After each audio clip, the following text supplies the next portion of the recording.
रश्मि और अमर लॉकडाउन के चलते डेटिंग ऐप पर मिलते हैं। उसी बीच उनकी बॉन्डिंग बहुत अच्छी बन जाती है और दोनों एक दूसरे से प्यार करने लगते हैं। बस लॉकडाउन खत्म होते ही चट मंडी पट शादी। उससे पहले घर में बात तो कर लो। अरे माँ पापा कभी मना नहीं करेंगे।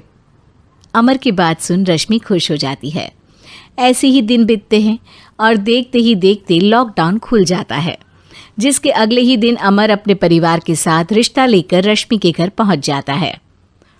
अभी लॉकडाउन खुला ही है और कोरोना तो ख़त्म भी नहीं हुआ, इसलिए ज़्यादा कुछ ना करके अगले कुछ दिनों में छोटे फंक्शन के साथ शादी कर लेते हैं। अमर के पापा की बात पर सब सहमत हो जाते हैं। कुछ दिन बाद दोनों की शादी हो जाती है और रश्मि अपने ससुराल पहुंच जाती है। बेटा, शादी तो तूने अपनी मर्जी से कर ली, लेकिन बहू को बोल देना इस घर में हुक्म मेरा ही चलेगा, इसलिए अपना राज जमाने की कोशिश भी ना करें। माँ, रश्मि को यहाँ सिर्फ प्यार, आशीर्वाद और अपनापन चाहिए, पैसा या राज नहीं। बेटी की बात पर सास मुंह बनाए वहाँ से चली जाती है और अब वो हर रोज़ रश्मि को परेशान करना और ताने देना शुरू कर देती है। देखो, ये है आजकल की लड़की, इंटरनेट पर लड़कों से बातें करते हुए इन्हें शर्म भी नहीं आती, और यहाँ तो देखो कितनी सीधी सुशील बनकर दिखा रही है।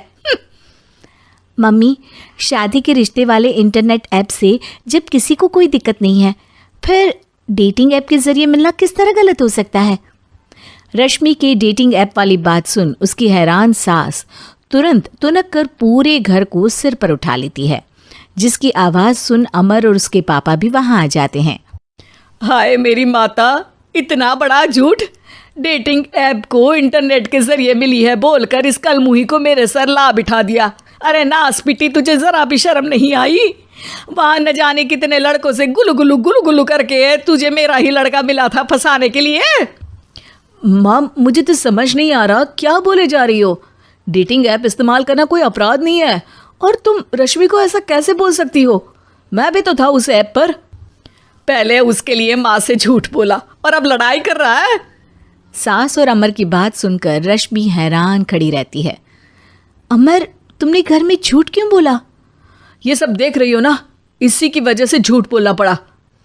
एक तरफ अमर और रश्मि की ये बात चल रही होती है, वहीं दूसरी तरफ सास का नॉन स्टॉप क्लेश सबको परेशान कर देता है। सब एकदम चुप, जो हुआ सो हुआ, अब मुझे कुछ ना सुनाई दे। पति की बात सुन सास चुप होकर वहाँ से चली जाती है, लेकिन अब वो रश्मि के सिर दुनिया भर के सारे काम डालकर उसका जीना पहले से भी ज़्यादा मुश्किल कर देती है। मम्मी, मैं आपका गुस्सा समझ सकती हूँ, आपको जो करना है कर लीजिए, मैं कभी कुछ नहीं बोलूँगी। उम्मीद है किसी दिन तो आपका गुस्सा शांत होगा और नफ़रत प्यार में बदलेगी।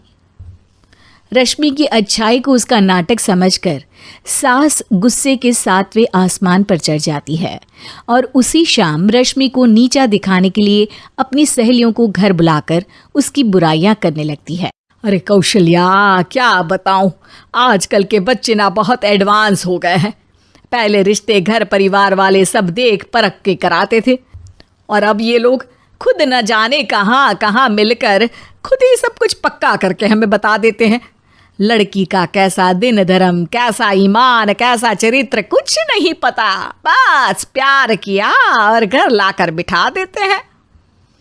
अरे ऐसा क्यों बोलती हो? आजकल बच्चे अपने आप में बहुत समझदार हो गए हैं, और फिर पूरी ज़िंदगी तो उन दोनों को ही साथ निभानी है। अपनी पसंद से शादी कर भी ले तो क्या दिक्कत, तू ही देख ले, पहले इतना अच्छा बेटा और अब सोने पर सुहागे जैसी सर्वगुण संपन्न बहू।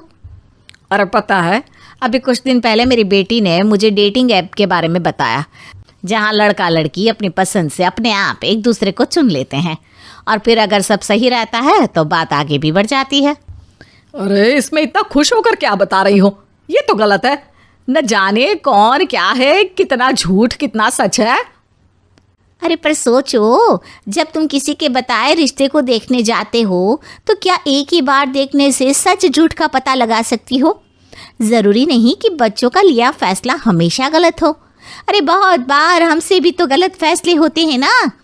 अच्छे बुरे लोग तो हर जगह मिल सकते हैं, फिर इसमें सिर्फ बच्चे ही गलत कैसे?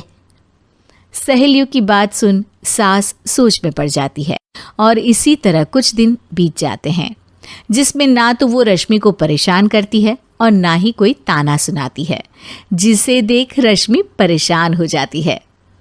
मम्मी, आपकी तबीयत तो ठीक है ना? कुछ दिनों से देख रही हूँ आप मुझे कुछ बोलती ही नहीं। तो मेरा परेशान करना ज्यादा अच्छा लगता है क्या? नहीं, आपकी शांति उससे ज्यादा परेशान कर रही है। शांति इसलिए है क्योंकि मुझे एहसास हो गया है कि गलत तुम लोग नहीं, मेरी सोच है। प्यार तो एक सुंदर एहसास और शादी खूबसूरत साथ है। अगर ये साथ सच्चा है तो कहीं पर भी किसी भी तरह जुड़ा हो उससे कोई फर्क नहीं पड़ता। आप कौन है? इतनी अच्छी बातें मेरी पत्नी तो नहीं बोल सकती। क्या आप भी?